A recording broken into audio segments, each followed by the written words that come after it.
Muli po isang Happy New Year sa ating lahat. Happy ba ang New Year sa inyo? Sinong malungkot? Taas kamay. Okay lang yan. Simula pa lang naman ng taon. Baka malay nyo sa kalagitnaan, doon yung magiging masaya at masagana inyong taon. Magandang pagsisimula ng pagbubulay sa bagong taon na ito ang tungkol sa bautismo ng ating Panginoong Hesus. Ito ang nilalaman ng ating batayang talata sa Marcos, Kabanata 1, talata 4 hanggang 11. Ngunit magandang tignan din nakasabay ng talatang ito sa Ebanghelyo ang lectionary reading natin sa linggong ito mula sa Lumang Tipan. Yun ang sa Genesis chapter 1 verses 1 to 5. Ito naman ay tungkol sa kwento ng pagsisimula ng paglikha ng Diyos. Kung titignan, magkaibang bagay itong dalawang ito. Pero kung susuriin mabuti, meron silang ugnayan sa isa't isa. Ano ang ugnayan ng bautismo ng ating Panginoong Hesus sa paglikha ng Diyos sa sanlibutan? Anong ugnayan ng mensahe ng bautismo na ating tinanggap bilang sakramento ng ating iglesia sa kwento ng paglikha ng Diyos ng sanlibutan? Kung titingnan ang Genesis tungkol sa paglikha, makikita na ang bautismo ay tungkol din sa paglikha. Sapagkat ang bautismo ay nagsisilbing hudyat ng panibagong buhay at simula sa ating lahat. Ang kwento ng paglikha, kung babalikan natin, yung mundo daw sa umpisa ay walang hugis. Madilim. Nababalot ng tubig yung ibabaw ng mundo. At ang Espiritu ng Diyos ay kumikilos sa ibabaw ng tubig. Yung kwento ng paglikha, makikita sa ibabaw ng tubig. Ang bautismo ay tungkol din sa tubig at Espiritu Santo. Pero sa paglikha ng Diyos, yung mundong pinangingibabawan ng tubig, doon nagmula ang mga bagong nilikha niya. Sa ilalim ng tubig, umusbong ang lupa. Sa lupa, umusbong ang mga halamanan, ang mga punong kahoy, ang mga hayop. Ganon din ang tao. Sa bautismo, ang taong inilubog sa tubig pagkaahon ay nangangahulugang may panibagong buhay kay Kristo. Ganun po ang ibig sabihin ng bautismo, mga kapatid. Hindi ang bautismo, hindi para magkaroon ang inyong anak ng maraming ninong at ninang. At pag tuwing Disyembre, kakabig kayo ng malaking pera mula sa kanilang pinamaskuhan. Maraming ganung magulang. Minsan meron kaming binautismuhan na sanggol na bata. Alam nyo kung ilang ninong-ninang ang kinuha? 40 lang naman. Kaya yung kanilang baptismal certificate, 2 long bond paper. Minsan, ginagamit natin yung mga sagradong bagay sa ating pananampalataya, kahit yung sakramento ng pagbibinyag, para lang makuha natin yung mga nais natin. Merong magpapabautismo kasi nga, sabi nila, pastor, pag hindi na bautismoan, di ba, yung bata, nagkakasakit. Sino naniniwala doon? Alam niyo mga kapatid, kahit ilang bautismo gawin sa bata, kung hindi niyo papakainin ng magandang pagkain, malulusog na pagkain, kung hindi niyo lilinisan yung kanilang paligid, ewan ko kung tatagal yung bata at hindi bumigay yung kanilang resistensya at magkasakit. Ang esensya ng bautismo ay isang simbolong kapahayagan upang ipakilala sa komunidad ng mga mananampalataya na ang taong binabautismuhan ay may panibagong buhay na kay Kristo. Kahit sanggol pa yan, mga kapatid. Ang mga magulang ang siyang may responsibilidad para bigyan siya ng panibagong buhay. Kung ano yung naranasan nila, na tingin nila sa buhay nila ay hindi kaaya-aya sa paningin ng Diyos, dapat hindi na pinapamana sa mga anak. Maraming magulang pagkatapos ng binyag, nakakalimutan na yung kanilang ipinangako sa Diyos. Napalalakihin nila ang batang ito ayon sa katuruan ng Iglesia, ayon sa pananampalatayang Kristiyano. Pero pag lumalaki yung bata, nakikita nila kung ano yung ginagawa ng magulang, nagagaya din nila. Pati yung mga mali na mga gawain. Tapos magtataka sila, bakit hindi ka lumalago sa pananampalataya? Minsan nga merong magulang nagalit sa isang pastor. Sabi niya,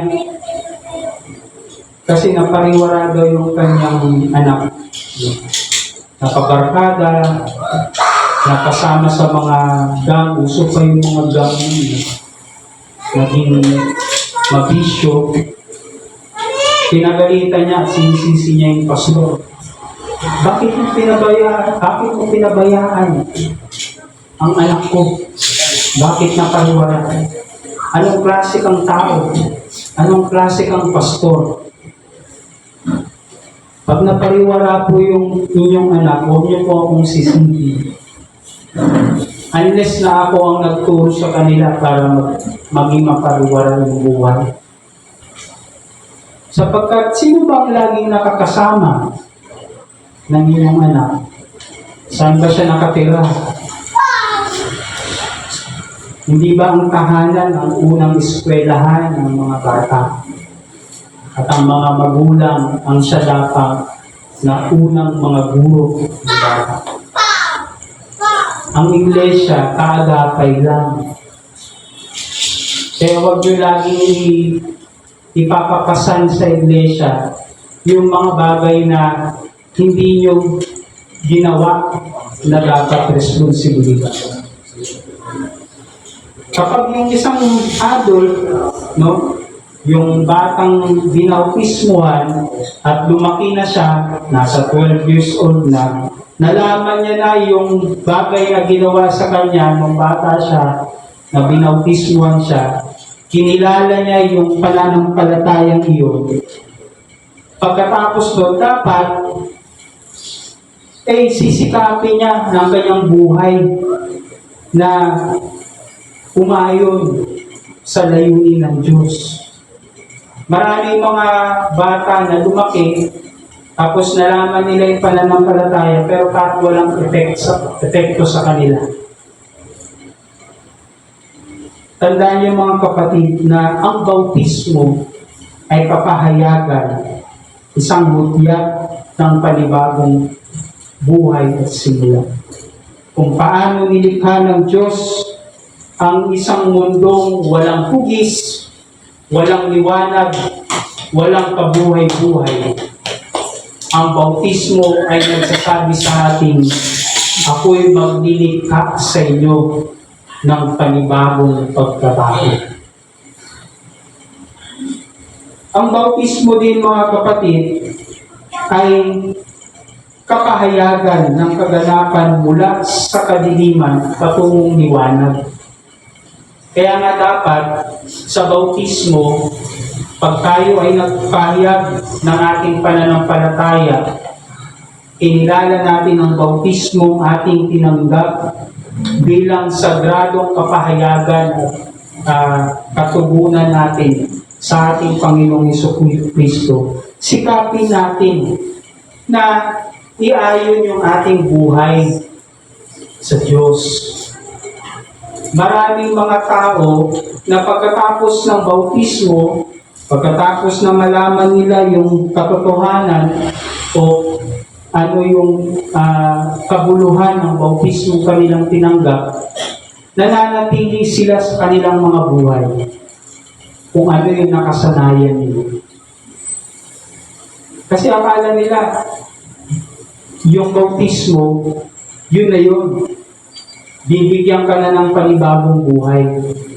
Ang pagpapanibagong buhay, mga kapatid, ay proseso. Sabihin nyo nga, proseso.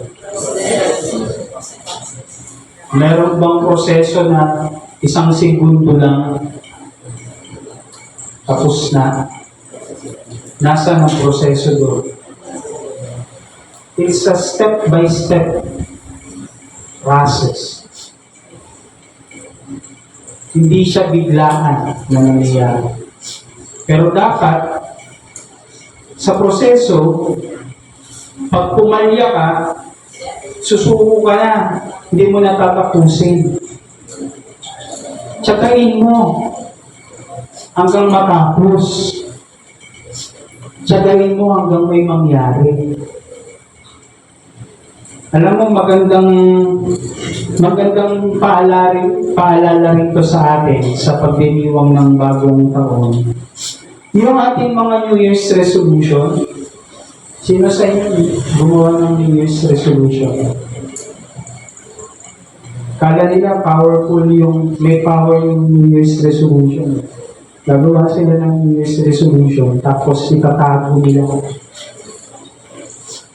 At iisipin nila, yun na yun. May magic yan. Mangyayari yan lahat. Parang sa isang iglap, mangyayari lahat. Mga kapatid, walang mangyayari kung wala kayong gagawin. At doon pumapasok yung ikatlong punto ko tungkol sa bautismo. Ang bautismo ay isang bagay na kasangkapan ng pananahan ng Espiritu Santo sa ating buhay. Sa paglikha ng Diyos sa daigdig, naroon yung kanyang banal na Espiritu. Nung binautismo ang Jesus, bumaba yung banal na Espiritu sa kanya. Yung binautismoan kayo, hindi nyo man nakita, baka hindi nyo nga rin naramdaman, pero naroon ang banal na Espiritu bumaba sa inyo. Nanahan sa inyo. Ang banal na Espiritu ay nananahan sa inyo ngayon. Pero hindi ibig sabihin na ahayaan nyo na yung banal na Espiritu na lang ang kumilos. Wala na kayong gagawin.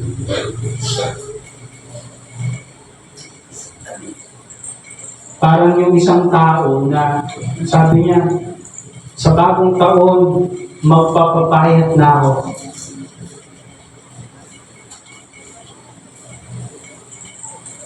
From 80 kilos, ang target ko, from 80 pounds, ang target ko 40. Nagdasal siya. Tapos, nung bagong taon, lumamon. Hindi, bagong taon pa lang naman eh. Simula pa lang. Niregaluhan ng barbell. Hindi ginamit. Niregaluhan ng jumping rope. Hindi ginamit. In-enroll sa gym. Hindi ginamit. Paano papayag? Alam mo, ang banal na espiritu parang ganun din. May kapangyarihan ang banal na espiritu sa atin. Ang banal na espiritu nandyan para tayo ay gabayan, para tayo ay tuwid pag tayo ay nagkakamali, para tayo bigyan ng panibagong pangunawa, para tayo ay bigyan kalakasan pag tayo ay nanghihina. Pero hindi ibig sabihin yun, hahayaan nyo na lang yung banal na espiritu ang kumilos. Walang pinag-iba yan, mga kapatid, sa isang kariton na itinutulak. Yung kariton na mabigat, mahirap siyang itulak pag ikaw lang ang mag-isang nagtutulak. Pero pag dalawa kayo nagtutulak, mas maganda. Mas mahirap din siya pag opposite yung direction nyo sa pagtutulak. Yung isa tumutulak pa forward, yung isa pa backward. Alam niyo, nangyayari yan minsan sa mga spiritual na buhay natin. Yung banal na espiritu, pag gano'n ang push, tayo pasalungan. O di kaya, hinahayaan natin ang banal na espiritu nagpupush, tayo natutulog. Yung tawag doon, pabigat. Dapat, kung ano yung direksyon ng banal na espiritu, umayon tayo. Ganun yung tamang pagkilos, mga kapatid. Sabi nga di ba ng kasabihan, nasa Diyos ang awa, nasa tao ang gawa. Huwag puro awa, gumawa rin tayo. Madalas hinahayaan natin ang buhay na mangyari eh. Gusto natin lumago sa pananampalataya, pero wala tayong ginagawa para lumago. Gusto natin maging maganda yung kinabukasan ng anak natin, pero wala tayong ginagawa para maging maganda nga ang kinabukasan nila. Gusto natin, meron silang takot sa Diyos. Gusto natin lumago sila sa pananampalataya. Pero tayo, wala tayong ginagawa para doon. Sadyain natin ang buhay, mga kapatid. Bagamat ang Espiritu Santo ay naririyan upang tumulong at gumabay sa atin, magbigay kalakasan at inspirasyon sa tuwing tayo'y nanghina, hindi natin dapat iasa ang lahat ng bagay na nais nating mangyari sa banal na Espiritu. Kailangan natin iayon ang ating sarili sa pagkilos niya sa atin. Nasa Diyos ang awa, nasa tao ang gawa. Kaya nga laging paulit-ulit na sinasabi sa Biblia na tumalikod kayo sa mga dati niyong mga buhay. Ituwid niyo ang inyong nilalakarang landas. Baguhin niyo ang inyong kaisipan. Di ba sabi nga ni Apostol Pablo, sa Roma, Kabanata 12, talata 1 hanggang 2. Kaya nga mga kapatid, alang-alang sa masaganang habag ng Diyos sa atin, ako'y nakikiusap sa inyo na ialay ninyo ang inyong sarili bilang isang handog na buhay, banal at kalugod-lugod sa Diyos. Ito ang karapat-dapat na pagsamba ninyo sa Diyos. Huwag kayong makiayon sa takbo ng mundo ito. Sa halip, hayaan ninyong baguhin ng Diyos ang inyong pag-iisip upang maunawaan ninyo ang kanyang kalooban. Sa gayon, magagawa ninyo kung ano ang mabuti, kalugod-lugod, at ganap na kalooban ng Diyos. Huwag niyong sayangin ang pagtulong ng banal na Espiritu sa inyo. sikapin ninyong pakiramdaman ang kanyang kilos.